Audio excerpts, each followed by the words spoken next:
आपके लिए खेल प्रस्तुत हैं।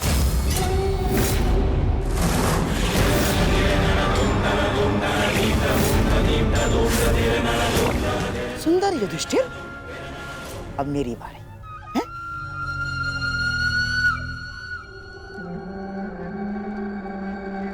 पांडवों के वनवास जाने पर उत्सव मनाने की तैयारी शुरू कर दो।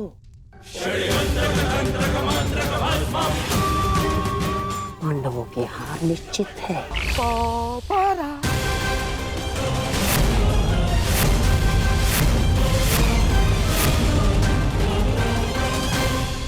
बधाई हो मेरे होने वाले सम्राट। दोबारा हार गए। पांडव दोबारा हार गए।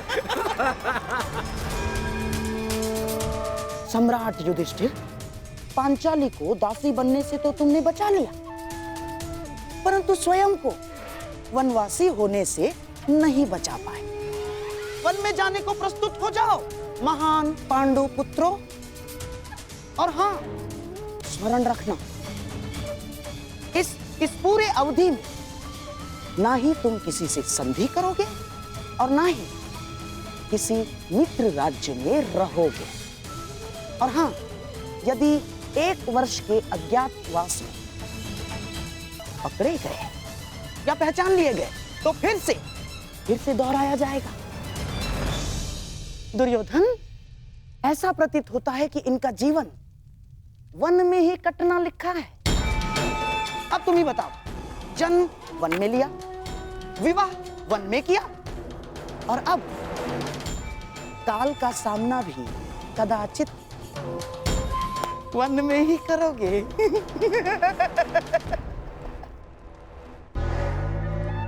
लगता है यही भाग्य का न्याय है।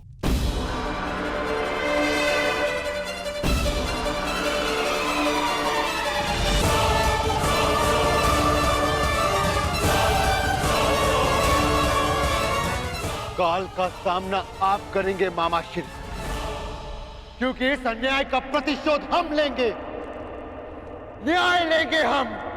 वर्ष पश्चात हम फिर लौटेंगे और इस बार आज्ञा नहीं,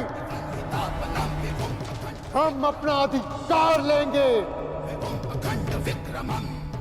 और जो कुछ इस द्यूत भूमि में हुआ है उसका प्रतिकार हम युद्ध भूमि में लेंगे।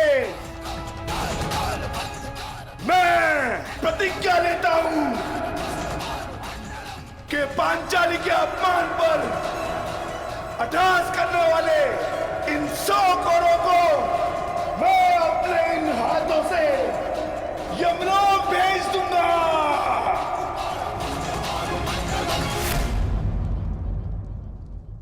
ये मत समझना कि वन में हम विश्राम करेंगे दुर्योधन। हर पल प्रतिशोध की अग्नि में जलेंगे और जब लौटेंगे तो इतने बाण बरसेंगे, अंधकार छा जाएगा हस्तिनापुर के भविष्य पर, महायुद्ध होगा।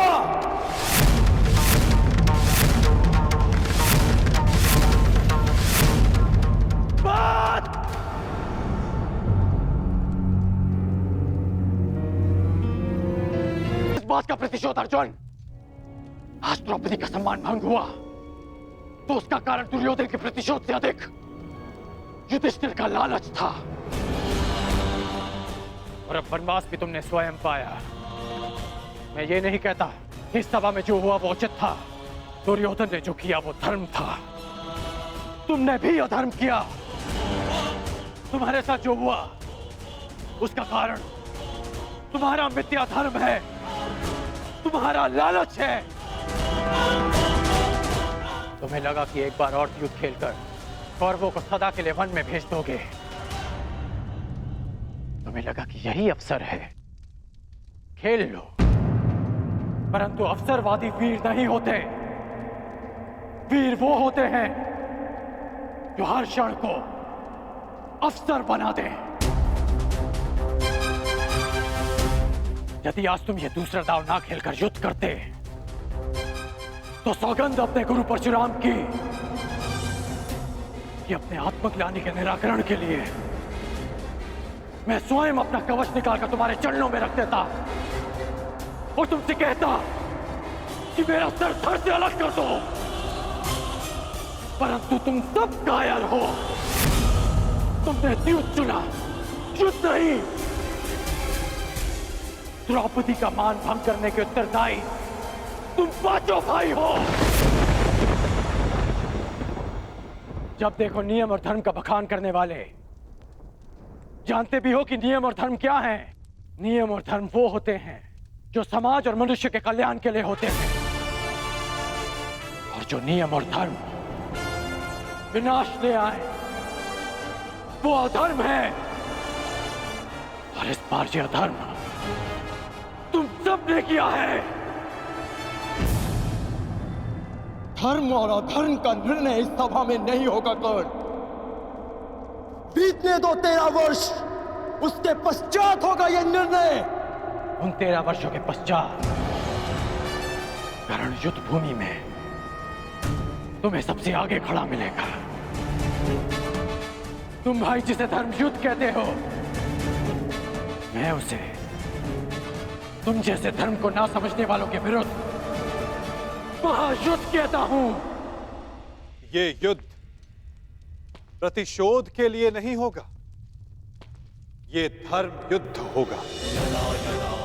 धर्म और न्याय की स्थापना के लिए होगा, साधुओं के परित्राण के लिए, दुष्कर्मियों के नाश के लिए होगा। जब खेत में खरपतवार इतनी बढ़ जाए कि रोकी ना जा सके, तो उसे जलाकर भस्म कर दिया जाता है, ताकि उसकी भस्म की नींव पर नई फसल जन्म ले सके। एक नए संसार के लिए, एक नई व्यवस्था की स्थापना के लिए, सुनहरे भविष्य के लिए, कलंकित वर्तमान के विरुद्ध युद्ध होगा। इस सृष्टि का सबसे बड़ा युद्ध होगा। उनके विरुद्ध जिनके हाथों में मैं भारत का भविष्य सुरक्षित नहीं समझता। तुम्हारे धर्म की विद्या सोच और मेरे परिवर्तन की प्रतिज्ञा के मध्य होगा महायुद्ध,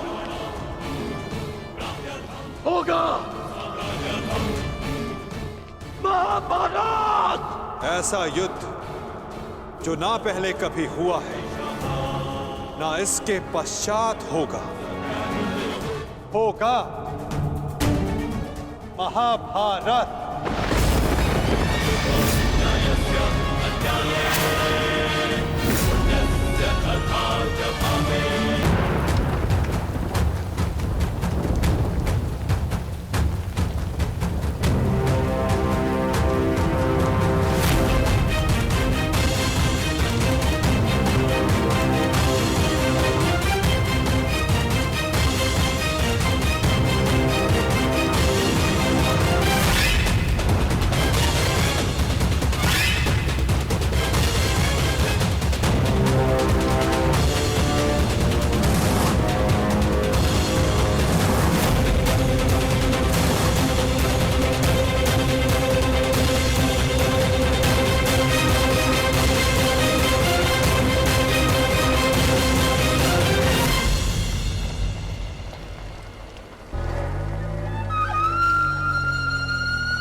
बधाई हो अंगराज, तुम्हारे मित्र के जीवन से उसका सबसे बड़ा कांटा दूर जा रहा है। और यदि मेरी दृष्टि से देखें तो एक महायुद्ध हस्तिनापुर के समीप आ रहा है। ना, कोई युद्ध मेरे दुर्योधन के निकट नहीं आ सकता अंगराज। 12 वर्ष के वनवास के पश्चात उस 1 वर्ष के अज्ञातवास में पांडवों को हम ढूंढ लेंगे और फिर से उन्हें 12 वर्ष के वनवास पर जाना होगा। और ये चक्र सदैव चलता रहेगा अंगराज। और पांडवों का वनवास उनकी मृत्यु से पूर्व समाप्त नहीं होगा।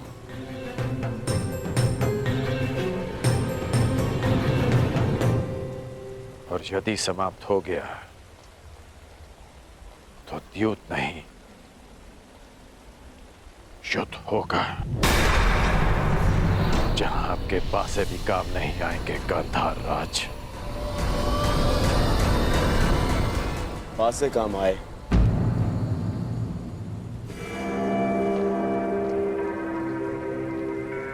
या ना आए, मुझे तो इस बात की प्रसन्नता है कि आज मेरा मित्र मेरे काम आया। आज जिस तरह से जो कुछ भी तुमने किया, जो तुमने मेरा साथ दिया, जो उन पांडवों को उत्तर दिया, मैं बहुत अभिभूत हुआ मित्र।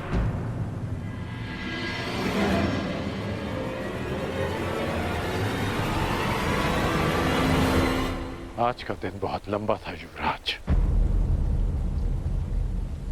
विश्राम करने के लिए आज्ञा दीजिए।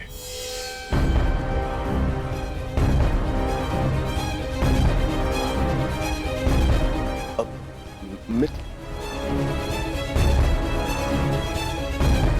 मामाश्री, ये द्यूत तो मैं जीत गया, पर कहीं ऐसा तो नहीं कि मैं अपना मित्र हार बैठा? नहीं दुर्योधन, ऐसा हो ही नहीं सकता। तुम्हारा ये मित्र अंगराज कर्ण तुम्हें छोड़कर कभी नहीं जा सकता ना। अब तुम चलो, कल की तैयारियां करो। हमें कल इंद्रप्रस्थ जाना है ना दुर्योधन?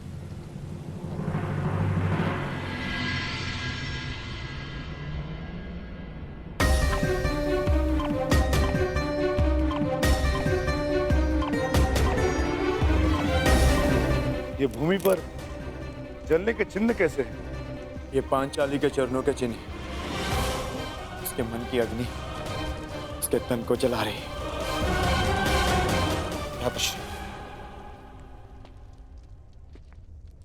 पांचाली को तो ये भी ज्ञात नहीं कि हम 12 वर्ष का वनवास लेकर आए हैं। तुम्हें न्याय मिलेगा पांचाली, परंतु इस समय अन्याय के तुला के एक और पल्लड़े से मिलना शेष है।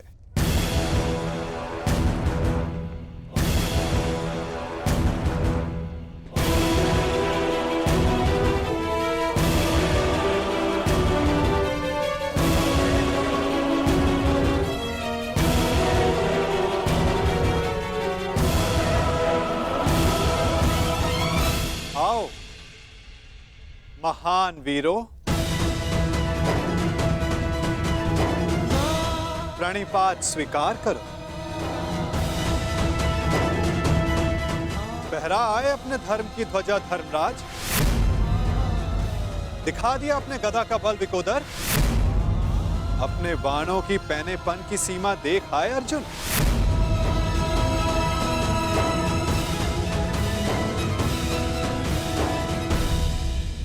हमें क्षमा कर दीजिए केशव,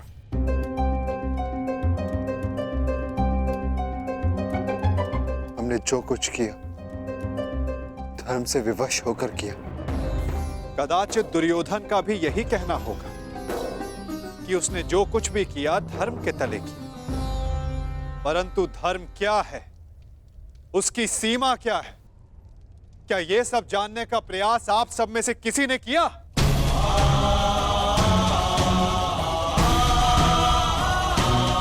धर्म वो रथ है जिस पर चढ़कर संसार में व्यवस्था का राज्य किया जाता है।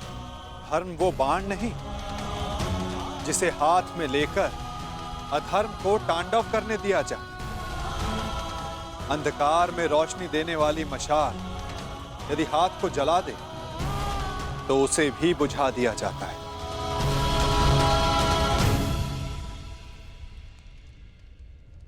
धर्म जब सीमा पार करके अधर्म का कारण बन जाए तो क्या उसे छोड़ देना उचित नहीं धर्मराज? द्यूत के लिए बुलाए जाने पर ना जाना क्षत्रियों का धर्म नहीं। अच्छा है, परंतु क्या अपनी प्रजा के अस्तित्व को उनसे बिना पूछे दांव पर लगा देना क्या धर्म है? एक अग्रज का धर्म होता है कि वो अपने अनुजों का मार्गदर्शन करे, उन्हें दासत्व के मार्ग पर भेज देना क्या धर्म है? जिस पत्नी की रक्षा करना पुरुष का सबसे बड़ा कर्तव्य होता है, उसे चौसर की बिसात पर बिछा देना क्या धर्म है धर्मराज?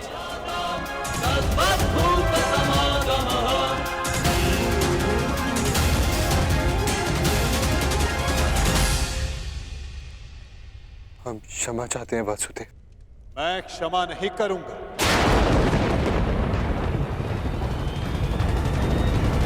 क्षमा नहीं करूंगा क्योंकि क्षमा करने का अधिकार मेरा नहीं, पांचाली का है। पूछो उससे, क्या उसका टूटा हुआ विश्वास तुम सबको क्षमा करेगा?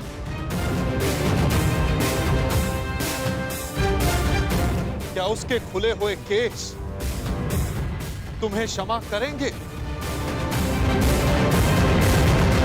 क्या इतिहास तुम सबको क्षमा करेगा?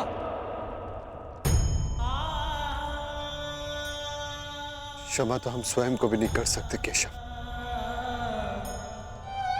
बस एक अवसर चाहिए। अब आप क्रोध में आकर हमारा साथ मत छोड़ जाइएगा। स्मरण रखना धर्मराज, मैं किसी के साथ नहीं, मैं इस समय केवल विरुद्ध हूं। हर उसके विरुद्ध जिसने पाप किया या मौन रहकर पाप सहा। यदि मैं किसी के साथ हूं तो केवल स्त्री के मान के साथ हूं। मैं केवल द्रौपदी के साथ हूं। आप बिल्कुल ठीक कह रहे हैं केशव। हमने जो अपराध किया है वो क्षमा करने योग्य नहीं है।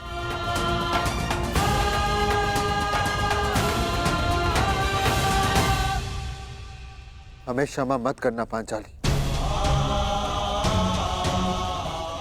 क्योंकि कहीं हमें एक क्षमा भुला ना दे कि हमें तुम्हारे साथ हुए अन्याय का प्रतिशोध लेना है।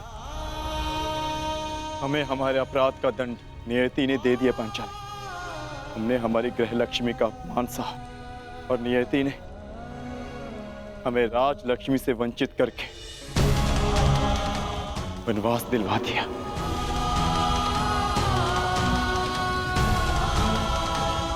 12 वर्ष का वनवास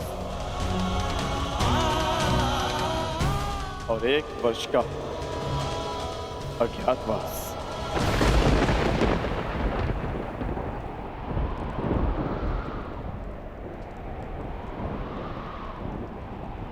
कोई अंतर नहीं पड़ता मुझे, कोई अंतर नहीं। अपना सम्मान भंग हो जाने के पश्चात मेरे लिए ये राज्य, ये महल, ये सुविधाएं कोई मोल नहीं रखती। अच्छा ही है, कम से कम ये वनवास और अज्ञातवास आप सभी को अपना लक्ष्य स्मरण करवाता रहेगा।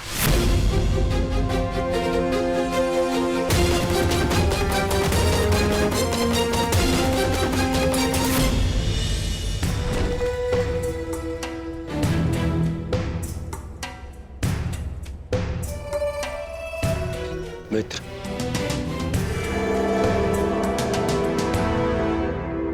तुम यहाँ अकेले क्या कर रहे हो मित्र?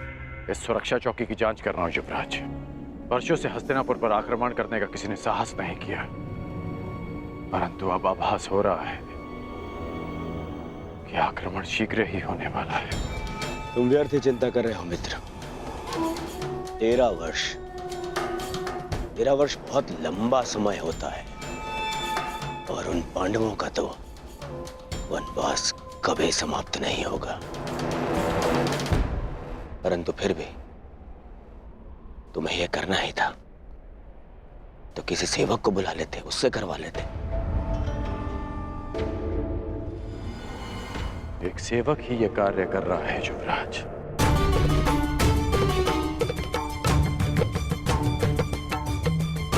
ऐसा मत कहो मित्र, ये आनंद का समय है।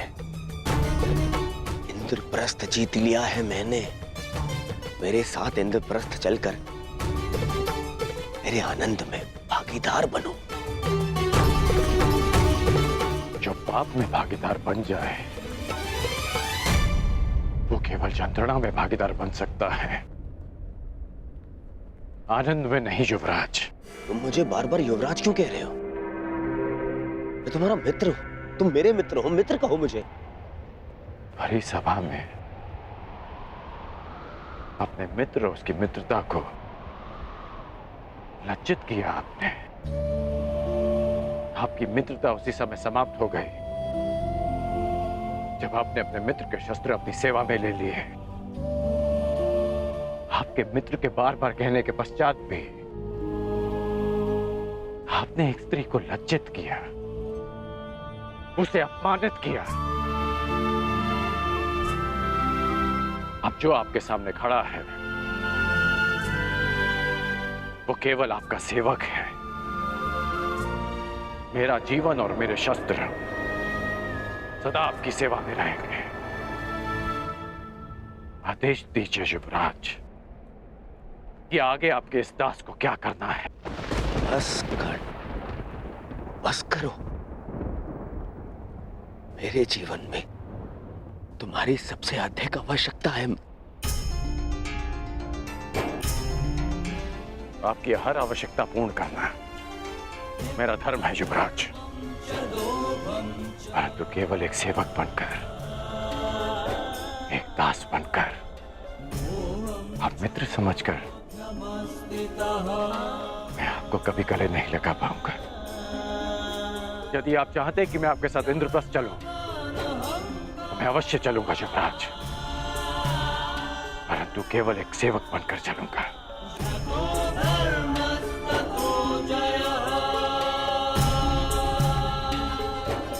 अपने दास को आज्ञा दीजिए युवराज। बड़ी बात।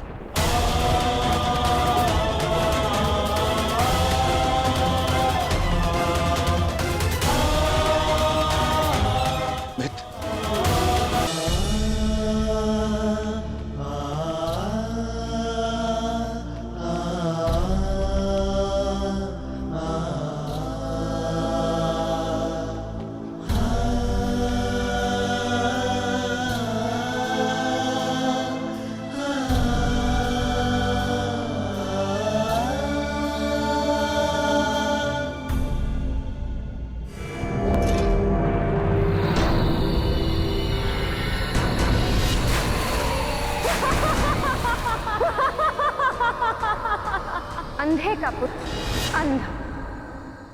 दुशासन, ये वही स्थल है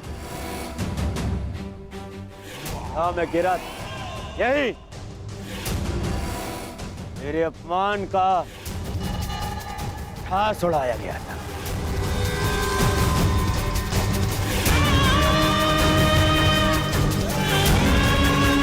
इस स्थान को तोड़वाकर इसे समतल बना दो।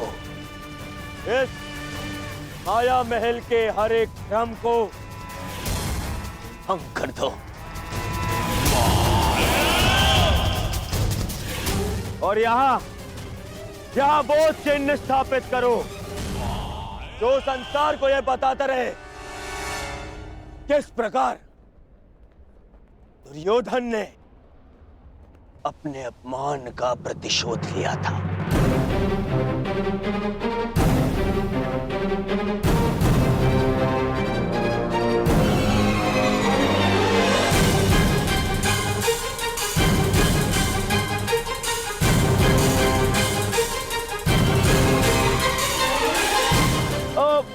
भ्राता युधिष्ठिर,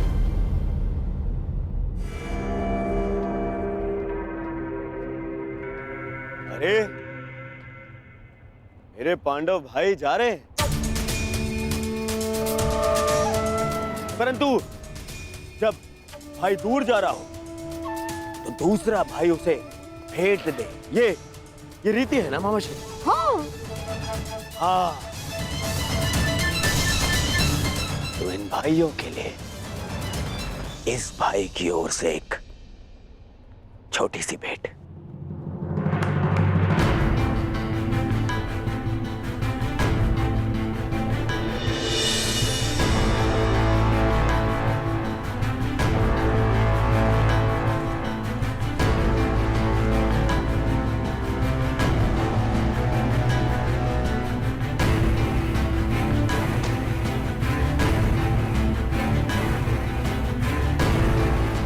भेंट अनावृत करने की अनुमति चाहूंगा।